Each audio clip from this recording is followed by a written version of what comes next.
dito na naman tayo. So, magbibigay tayo ng grocery at ating kakapanayamin ang ating sekretaring napakasipag. At sino ba itong na naman na pabibiyayaan natin at yung Kuya Sek. Siyempre, magkakaroon ulit ng proyekto ang pinagbuklod ng lahi Kamanaba Eagles Club sa pamumuno ng aming presidente na si Kuya Pres Eugene.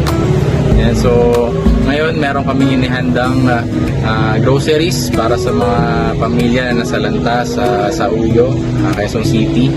So sama-sama tayong magkaisa at magtulungan na magbigay ng tulong sa mga ating kababayan na nasalanta ng nitong nakaraan ng nasunugan ng mga bahay.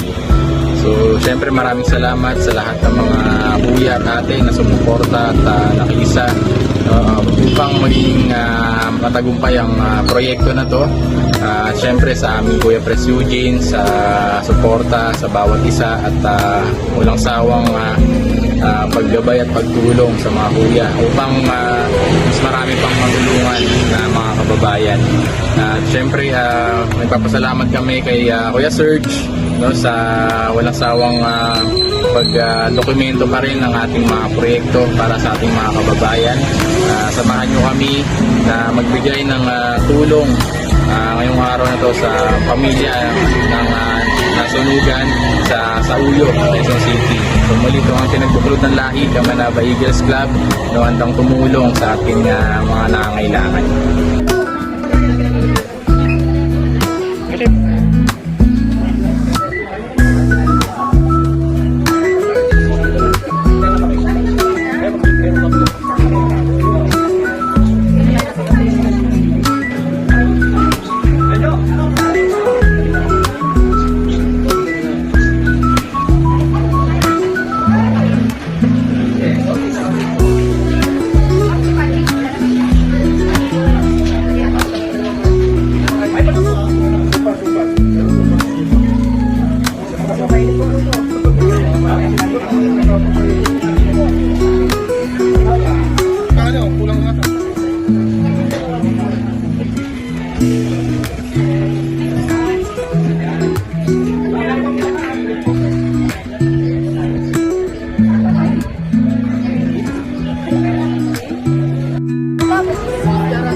Yan, dito na, simot na.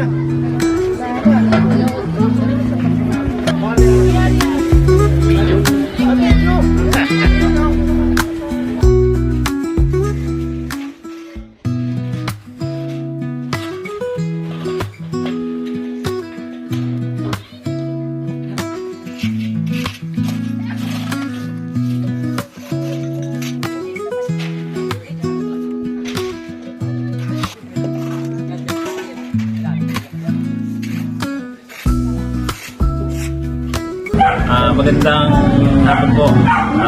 Kami po ang pinagbubuhat ng lahi Kamanaba Eagles Club.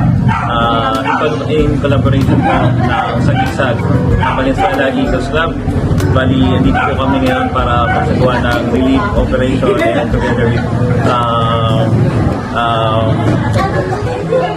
Kuya Abe, bali nagpapakain din po kami dito. So, kasama po natin si Kagawad Jedi Kaino, isa sa mga applicant po ng Sagisag na Valenzuela Eagles Club. Sir, ano po sabi niya? Yung join Eagles is a big opportunity for me na rin na makalawak din po ang pagkaka-community service po. Hopefully, mas lumaki pa po ang Eagles and more power to sila po. Piopet?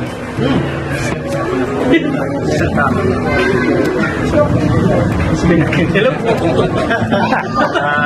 Bali dito po yung presidente ng Sagisag na kasama po namin ang presidente ng Sagisag ng Valenzuela Eagles Club, si Kuya Pres Abe.